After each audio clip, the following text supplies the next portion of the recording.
ہم وہی کہیں گے جو ہمارا دین ہم کو بتاتا ہے. عمل کرو تو تمہارا بھلا ہے، نہیں کوئی عمل کرے تو نقصان ہمارا نہیں ہے، اسی کا نقصان. بسم اللہ الرحمن الرحیم. نحمده ونصلي ونسلم على رسوله الكريم. اما بعد فاعوذ باللہ من الشیطان الرجیم. بسم اللہ الرحمن الرحیم. ان اللہ وملائکته يصلون على النبی یا ایہا الذین آمنوا صلوا علیہ وسلموا تسلیما. اللہم صل علی سیدنا ومولانا محمد وبارک وسلم صلاة وسلاما علیک یا رسول اللہ صلی اللہ تعالی علیہ وسلم. السلام علیکم ورحمۃ اللہ وبرکاتہ. ایک مرتبہ اور درود شریف پڑھ لیجئے. صلی اللہ علی النبی الامی وآلہ صلی اللہ علیہ وسلم صلاة وسلاما علیک یا رسول اللہ صلی اللہ تعالی علیہ وسلم. علماء کرام نے جہاں دوسرے معاملات زندگی میں ہماری تربیت فرمائی ہے، وہیں والدین کو بچوں کے حقوق اور بچوں کی تربیت کے حوالے سے بھی جا بجا تربیتی پوائنٹ سے نکات سے نوازا ہے. ویسے تو بچوں کے حقوق اور بچوں کی تربیت پر بہت سی مختصر اور تفصیلی کتابیں لکھی گئی ہیں، مگر بچوں کے حقوق اور بچوں کی تربیت کے حوالے سے امام اہل سنت اعلیٰ حضرت الشاہ امام احمد رضا خان محدث بریلی علیہ الرحمہ نے فتاوی رضویہ شریف میں جو رسالہ مشعلۃ الارشاد فی حقوق الاولاد، یہ فتاوی رضویہ شریف کی 14ویں جلد میں صفحہ 451 سے لے کر کے صفحہ 455 تک 5 صفحے کا ہے. یہ جو رسالہ اعلیٰ حضرت علیہ الرحمہ نے تحریر فرمایا، رسالہ تو انتہائی مختصر ہے مگر احادیث مبارکہ کا نچوڑ ہے. اسی رسالے میں سے اولاد کی تربیت کے حوالے سے چند نکات فقیر آپ کے سامنے پیش کرتا ہے. امام اہل سنت اعلیٰ حضرت علیہ الرحمہ کا بے پناہ احسان عظیم کہ ہر محاذ پر ہماری رہنمائی فرمائی ہے. ہمارے ایمان و عقیدے کی بات ہو تو اعلیٰ حضرت علیہ الرحمہ کی تحریر موجود ہے. ہمارے اعمال کی بات ہو تو اعلیٰ حضرت علیہ الرحمہ کی تحریر موجود ہے. گھریلو معاملات کیسے گزارنے ہیں تو اعلیٰ حضرت یہاں پر بھی رہنمائی کرتے ہوئے نظر آتے ہیں. اولاد کی تربیت کا معاملہ ہو تو امام اہل سنت اعلیٰ حضرت علیہ الرحمہ نے یہاں بھی ہمیں روشنی عطا فرمائی ہے. اللہ تبارک و تعالیٰ سیدی اعلیٰ حضرت علیہ الرحمہ کے مرقد نور پر رحمت و انوار کی بارش فرمائے اور ان کے فیضان سے اللہ تعالیٰ ہم سب کو مالا مال فرمائے. اعلیٰ حضرت علیہ الرحمہ فرماتے ہیں، اور یہ جتنے نکات ہیں سب اعلیٰ حضرت علیہ الرحمہ نے احادیث سے اخذ کر کے اور احادیث سے نکال کر کے بیان فرمائے. اعلیٰ فرماتے ہیں جب بچہ پیدا ہو فوراً سیدھے کان میں 4 بار اذان اور بائیں کان میں 3 بار تکبیر کہیں تاکہ بچہ شیطانی وسوسوں اور مرگی سے محفوظ رہے. پھر فرماتے ہیں کسی عالم دین، بزرگ یا نیک شخص سے گٹی دلوائیں. یہ گٹی کا طریقہ کیا ہے؟ گٹی دینے والا عالم یا بزرگ یا کوئی بھی نیک شخص چھہارا یا کوئی اور میٹھی چیز لے کر کے وہ اپنے منہ میں چبائے، پھر بچے کے منہ میں ڈال کر کے بچے کے اوپر تالو پہ مل دے. یہ گٹی دینا ہے. پھر اعلیٰ حضرت علیہ رحمہ فرماتے ہیں 7ویں دن نہ ہو سکے تو 14ویں دن، اور 14ویں دن بھی نہ ہو سکے تو 21ویں دن عقیقہ کرے۔ پھر فرماتے ہیں سر کے بال اتروائیں، عقیقہ کریں تو سر کے بال اتروائیں، بالوں کے برابر چاندی تول کر کے خیرات کریں، ٹھیک ہے۔ سر پر زعفران لگائیں، بچے کے سر پر بال نکالنے کے بعد اس کے سر پر زعفران لگائیں۔ پھر فرماتے ہیں پیار میں بھی برے نام نہ رکھیں، کیونکہ جو نام ایک بار پڑ جائے وہ مشکل سے چھوٹتا ہے۔ آج کل ہمارے گھروں میں پیار سے نام رکھنے والے بھی لوگ جانوروں کے نام رکھ دیتے ہیں اپنے بچوں کے، پیار سے بلانے کے لیے، اس کو بولتے ہیں نک نیم۔ یعنی فیشن کے اندر مسلمان اتنا زیادہ آگے نکل گیا ہے کہ اسے اب کوئی لینا دینا نہیں ہے کہ وہ انسانوں کا نام ہے یا جانوروں کا نام ہے، بس رکھنا ہے نک نیم، چاہے وہ کسی جانور کا ہی نام کیوں نہ ہو۔ ارے اگر نک نیم ہی رکھنا ہے، کوئی پیارا نام ہی رکھنا ہے تو غلام رضا رکھ دو، غلام غوث رکھ دو، غلام غریب نواز رکھ دو، اس طرح کے نام ہیں وہ رکھ دیں، ہے نا، بلانے کے لیے۔ اور فرمایا اسی لیے اعلیٰ حضرت نے کہ نام تو اچھے رکھنا ہی چاہیے، لیکن بلانے کے لیے بھی کوئی ایسے نام نہ رکھو جو نام برا ہو، کیونکہ وہ نام پڑ جاتا ہے اور پھر اس کو اس نام سے یاد کیا جاتا ہے، اس لیے بلانے والے نام بھی اچھے نام رکھیں۔ پھر فرماتے ہیں اچھا نام رکھیں، بچہ جو مانگے اچھے طریقے سے دیں، خدا کی ان امانتوں کے ساتھ، کیونکہ یہ اللہ کی امانت ہے، خدا کی ان امانتوں کے ساتھ شفقت اور محبت کا برتاؤ رکھیں۔ کچھ لوگوں کے یہاں بیٹی پیدا ہو جاتی ہے تو وہ اس کے ساتھ اچھا برتاؤ نہیں رکھتے ہیں، بیٹا پیدا ہوتا ہے تو وارث سمجھ کر کے اس کے ساتھ اچھا برتاؤ رکھتے ہیں۔ تم نے وارث سمجھ کر کے اس کے ساتھ اچھا برتاؤ کیا، کاش بیٹی کو اللہ کی رحمت سمجھ کر کے اچھا برتاؤ کرتے۔ میرے آقا علیہ الصلوۃ والسلام نے فرمایا اگر تمہیں بیٹیوں سے نفرت ہے تو یاد رکھ لو میں محمد عربی بھی بیٹیوں والا ہوں، میں بھی بیٹیوں والا ہوں، لہذا۔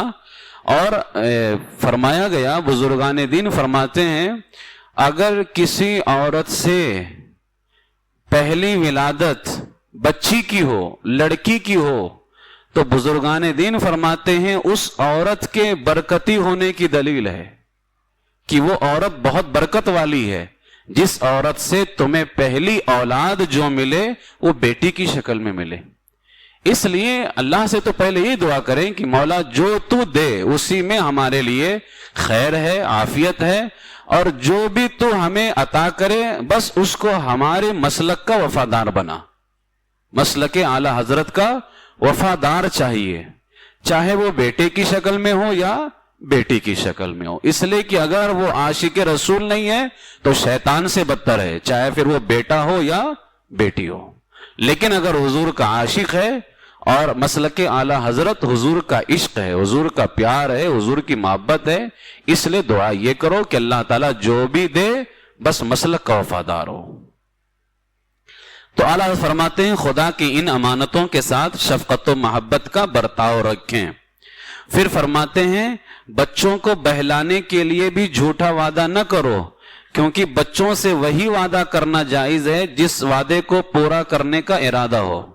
بہت سارے لوگ بچوں سے جھوٹے وعدے کر لیتے ہیں بہلانے کے لیے، یہ کر لو یہ دلا دوں گا، یہ کر لو یہ دلا دوں گا، ہے نا۔ بہت سارے لوگ جہاز دلانے کا وعدہ کر لیتے ہیں، اب جہاز دلاؤ گے اس کو رکھو گے کہاں؟ تو اس طرح کے وعدے نہیں چاہیے۔ بچوں سے وعدہ وہی کرو، ظاہر سی بات ہے تم نے اس سے وعدہ کیا پورا نہیں کر سکتے نا اس کو، تو بچے میں یہ اثر کرتا ہے، اور پھر بچہ بھی بعد میں وہ وعدے کرے گا جو اس کو وہ پورا نہیں کرے گا۔ اس وجہ سے بچوں سے وہ وعدہ نہ کرو جسے آپ پورا نہیں کر سکتے، ٹھیک ہے۔ پھر اعلیٰ حضرت فرماتے ہیں چند بچے ہوں تو جو چیزیں سب کو دیں برابر برابر دیں، ایک کو دوسرے پر ترجیح بالکل نہ دیں، ایک کو کم دوسرے کو زیادہ، ایسا بالکل بھی نہ ہو۔ سفر سے آئیں تو بچوں کے لیے کچھ نہ کچھ تحفہ ضرور لے کر کے آئیں۔ اس وجہ سے آپ اکثر دیکھیں جب باپ باہر سے آتا ہے نا تو سب سے پہلے بچے ہی اس کو جو ہے قریب جاتے ہیں، اور اس میں بھی سب سے پہلے بیٹی، اس لیے بزرگان دین نے یہ بھی فرمایا کہ بیٹی کے ہاتھ میں دیں تاکہ وہ بچی سب کو تقسیم کرے، تو ان کے لیے کچھ نہ کچھ تحفے ضرور لے کر کے آئے۔ پھر فرماتے ہیں زبان کھلتے ہی اللہ اللہ اور پھر پورا کلمہ طیبہ لا الہ الا اللہ محمد رسول اللہ صلی اللہ علیہ وسلم اس کو سکھائیں، ہے نا، تاکہ وہ پوری زندگی اللہ تبارک و تعالی کا فرما بردار رہے اور وہ جان لے کہ میرا معبود ایک ہے، میں ایک ہی کے آگے سجدہ کروں گا، وہ یہ بچپن میں ہی جان لے۔ پھر فرماتے ہیں اعلیٰ حضرت جب بچوں کو کچھ سمجھ بوجھ آنے لگے، وہ سمجھنے لگ جائیں، تو انہیں کھانے پینے اٹھنے بیٹھنے وغیرہ کے طور طریقے سکھانا شروع کر دو۔ پھر فرماتے ہیں قرآن پاک مکمل پڑھ لینے کے بعد بھی تلاوت کرتے رہنے کی تاکید کرو، یعنی وہ قرآن پاک پڑھ بھی لے تب بھی اس کو کہو کہ بیٹے قرآن پاک کی تلاوت ہمیشہ کرنی چاہیے۔ پھر فرماتے ہیں جب اور سمجھ بوجھ کے لائق ہو جائے اب اس کو اسلامی عقائد سکھاؤ، ہمارے مذہب کے بارے میں بتاؤ، کیونکہ بچہ فطرتاً تو دین اسلام پہ پیدا ہوتا ہے، چاہے وہ کافر کے ہاں پیدا کیوں نہ ہو، وہ بچہ مسلمان ہوتا ہے۔ ہاں جب وہ سمجھ بوجھ رکھے اور جانے کہ یہ مذہب حق ہے یہ غلط ہے، اب اگر وہ غلط مذہب کی طرف جائے گا تو اس کے اوپر وہ حکم لگے گا جس مذہب میں جائے، لیکن بچہ فطرتاً دین اسلام پر پیدا ہوتا ہے اور حق بات قبول کرنے کے لیے پیدا کیا گیا ہے، لہٰذا اس وقت کا بتایا ہوا پتھر پر لکیر کی طرح ہوگا، اس لیے بچوں کو شروع میں ہی اسلامی عقائد کے بارے میں بتائیں۔ اب آج ماں باپ کے پاس وقت نہیں رہ گیا بتانے بھر کا، ہاں بعد میں جب بگڑتا ہے تو تعویذ لینے بھر کا وقت ہے، جب بگڑتا ہے نا تو تعویذ لینے کے لیے وقت ہے، پھر یہ بابا وہ بابا، یہاں 1000 روپیہ وہاں پتہ نہیں ہزاروں روپیہ خرچ کر کے حضرت بچہ بگڑ گیا ہے، بات نہیں مانتا ہے، گمراہ ہو گیا ہے، عجیب عجیب بہکی بہکی باتیں کرتا ہے، ڈراؤنی باتیں کرتا ہے، تو تم نے ہی تو اس کا یہ انجام کیا ہے، انجام آپ نے کیا اس کا ہے، تو اس لیے شروع میں وقت دو تاکہ بعد میں تعویذ نہ لینی پڑے۔ پھر اعلیٰ حضرت علیہ رحمہ فرماتے ہیں حضور اقدس رحمت عالم صلی اللہ علیہ وسلم کی محبت و تعظیم ان کے دل میں ڈالیں، کیونکہ سرکار کی محبت ہی اصل ایمان اور عین ایمان ہے۔ حضور علیہ السلام کا پیار سکھائیں، اور حضور علیہ السلام کا پیار سکھانے کے لیے آپ لوگ پریشان مت ہوں کہ کہاں کہاں سے واقعات ڈھونڈ کے لاؤں، روز اعلیٰ حضرت کا ایک کلام سنایا کرو اس کو، بس نا، بچے کو سب سے اولا وہ اعلیٰ ہمارا نبی، سب سے بالا وہ والا ہمارا نبی پڑھ پڑھ کے سناؤ۔ اب آپ بولیں گے وہ کلام سمجھے گا اعلیٰ حضرت کا، تو جو واقعہ بیان کریں گے واقعہ سمجھے گا کیا ہو؟ ارے بابا یہاں سمجھانا مقصد نہیں ہے، آپ کی جو بات ہوتی نا، آپ کی جو وائس ہوتی ہے یہ اس میں اثر کرتی ہے، یہ اس میں اثر کرتی ہے، اور یہ حدیث سے بھی ثابت ہے کہ حضور علیہ السلام نے فرمایا کہ جب بچہ ماں کے پیٹ میں ہوتا ہے نا تو وہ ماں باپ کی باتیں سنتا ہے، اس پر اثر کرتا ہے۔ اور کیا آپ نے سرکار غوث پاک کا واقعہ نہیں سنا کہ ماں کے پیٹ میں تھے، ماں تلاوت کرتی تھی، 18 پارے کے حافظ قرآن پیدا ہوئے ہو؟ آواز اثر کرتی ہے بچے کے اندر، واقعہ سنائیں گے تو وہ سمجھے گا واقعہ، تو کوئی یہ نہ سمجھے کہ اعلیٰ حضرت کا کلام سمجھے گا کیا ہو، بڑے بڑے نہیں سمجھتے ہیں تو وہ کیا ہے۔ یہاں آواز جو ہے نا، جو اعلیٰ حضرت علیہ رحمہ کی جو کلام ہوتے ہیں نا، جو آواز نکلتے ہیں، کیونکہ ہماری باتوں میں کوئی بھلائی تھوڑی ہے۔ حضرت حسان فرماتے ہیں یا رسول اللہ صلی اللہ علیہ وسلم ما ان مدحت محمدن بمقالتی لیکن مدحت مقالتی بمحمدی صلی اللہ علیہ وسلم، یا رسول اللہ میں اپنی باتوں سے آپ کی تعریف تھوڑی کرتا ہوں، آپ کی تعریف میرے جیسا آدمی کیا کر سکتا ہے، ہاں آپ کی وجہ سے میری باتوں کی تعریف ہوتی ہے۔ یعنی بہت سارے لوگ کبھی کبھار کہتے ہیں نا حضرت آپ کا بیان بڑا اچھا ہوا ہے، ارے ہٹو جی، میرا بیان کیا اچھا ہوا ہے، ہم نے سرکار کی بات کی ہے اس لیے بیان اچھا ہوا ہے۔ اپنے خاندان کی بات کریں تھوڑی اچھا ہوگا. ہم ان کی تعریف کیا کر سکتے ہیں؟ ان کی تعریف تو ان کا مولا کرتا ہے. ہاں ہم ان کی بات کرتے ہیں تو ہماری تعریف ہوتی ہے, ہماری باتیں اچھی لگتی ہیں, سب سرکار علیہ الصلوۃ والسلام کی وجہ سے. اس لیے بچے کو حضور علیہ الصلوۃ والسلام کی محبت سکھائیں. پھر اعلیٰ فرماتے ہیں بزرگان دین کی محبت عظمت کی تعلیم دیں, کیونکہ یہ باتیں ایمان کی سلامتی کا ذریعہ ہیں. اگر وہ اللہ کے نیک ولیوں سے محبت کرے گا تو یقیناً سرکار سے بھی محبت کرے گا.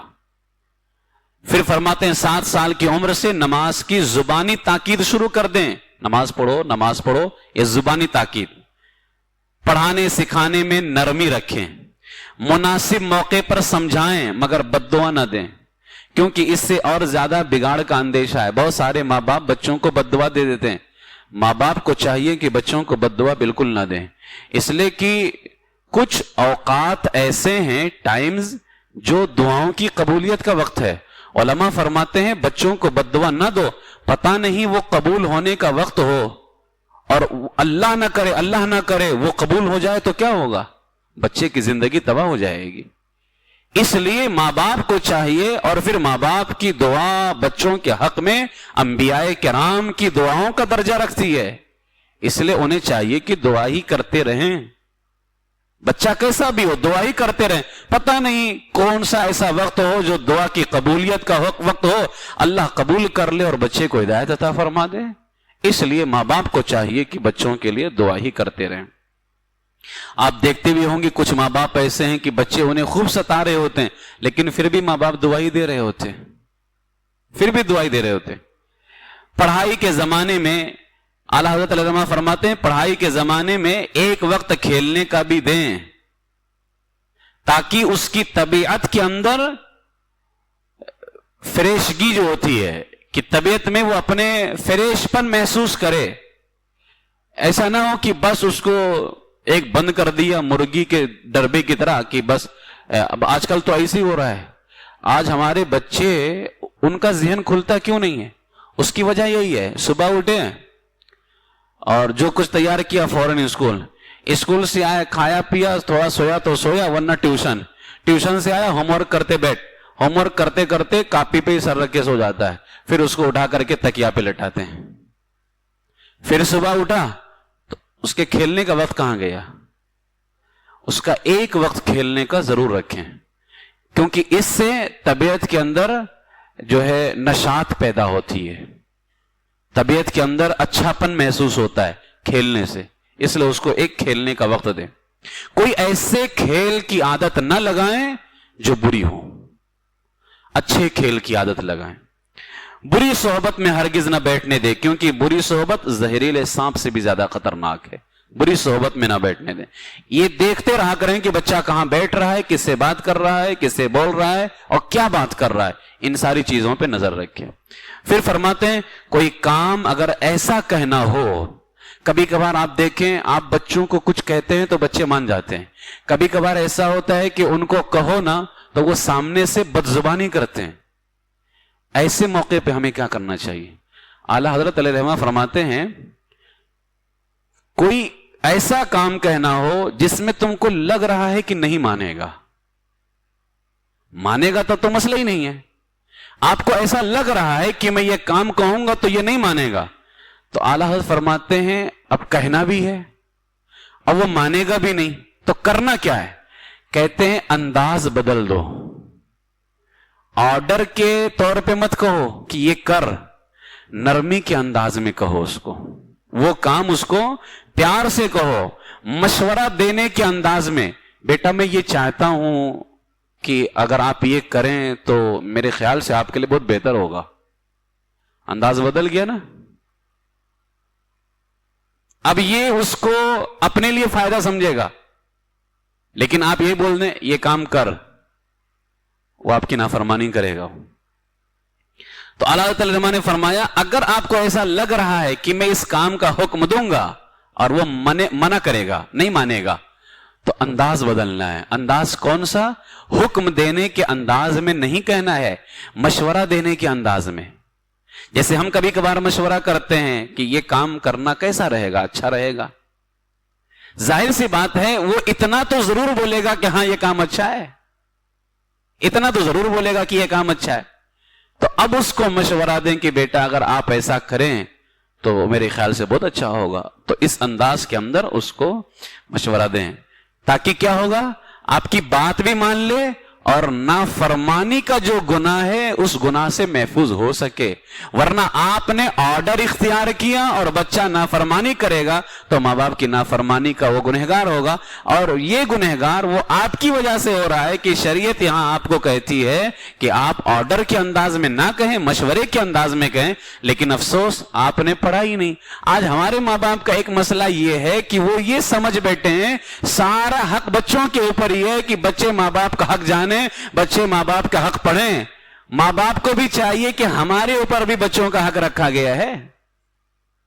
آج ماں باپ کی یہی غلطی ہے کہ بس ماں باپ یہ چاہتے ہیں کہ بچوں کو ہی ہمارے آگے جھکا دیا گیا، ختم مسئلہ. شریعت مطہرہ اسلام اس کو کہتے ہی نہیں ہے. اسلام صراط مستقیم کا نام ہے، اسلام برابری کا نام ہے، اسلام بالکل درمیانی راستہ ہے. نہ بہت زیادہ تم کو ایسی طرف لے کر کے جاتا ہے کہ کچھ کر نہ پاؤ، نہ بالکل گرانے کی طرف لے کر کے جاتا ہے. اسلام درمیانی راستہ ہے.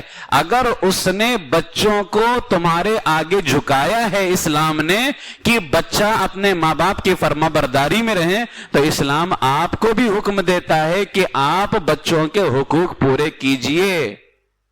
اور بچوں کے ساتھ میں کیسا رہنا ہے، اگر ماں باپ کے ساتھ کیسا رہنا ہے اسلام بچے کو بتاتا ہے، تو بچوں کے ساتھ کیسے رہنا ہے یہ اسلام ماں باپ کو ہی بتاتا ہے. اس لیے ماں باپ کو بھی میں گزارش کروں گا خاص طور سے کہ آپ حاکم بننا بند کیجئے اور اپنے بچوں کے لیے ایک بہتر رہنما بنیے. حاکم نہ بنے. ماں باپ آج حاکم بن کر کے بیٹھ گئے تو سارا معاملہ خراب ہو گیا ہے. ماں باپ حاکم وہ ایک الگ مسئلہ ہے کہ اللہ نے انہیں سرداری عطا فرمائی، لیکن کاش کہ اگر ماں باپ بچوں کے لیے رہنما بن جائیں.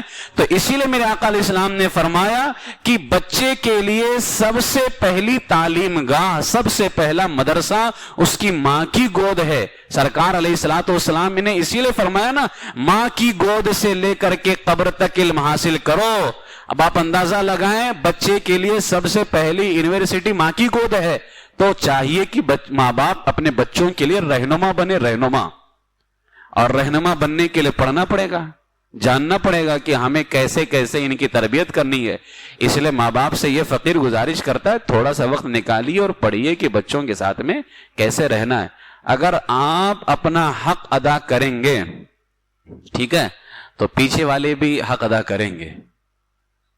جو اسلام نے طریقہ بتایا ہے نا بچوں کا حق پورا کرنے کا، اگر آپ ایسے ہی تربیت کریں گے بچہ نافرمان نہیں ہوگا. بچہ نافرمان نہیں ہوگا. آپ انجن ہیں، وہ ڈبہ ہے. انجن ٹھیک ہونا تو ڈبے برابر چلتے رہتے ہیں. اگر بچے نافرمان بن رہے ہیں تو پھر کمی کہیں آپ کی طرف سے ہوئی ہے. اس لیے ماں باپ سے بہت ہی التماس گزارش کرتا ہوں کہ اپنے حالات کو بدلیں، ٹھیک ہے، فکر کو بدلیں، سوچ کو بدلیں. یہ رسالہ یہ اردو میں رسالہ موجود ہے. اس کو آپ لوگوں سے ضروری ہے کہ آپ لوگ جو ہے اس کو رسالے کو لیں اور اس کو پڑھنے کی کوشش کریں. اللہ تبارک و تعالی ماں باپ کو جو نصیحت کی ہے اعلیٰ حضرت علیہ الرحمٰن نے، اللہ تعالیٰ اس پر سب کو قائم رہنے کی توفیق عطا فرمائے، ایمان پر زندہ رکھے، ایمان ہی پر خاتمہ بالخیر فرمائے.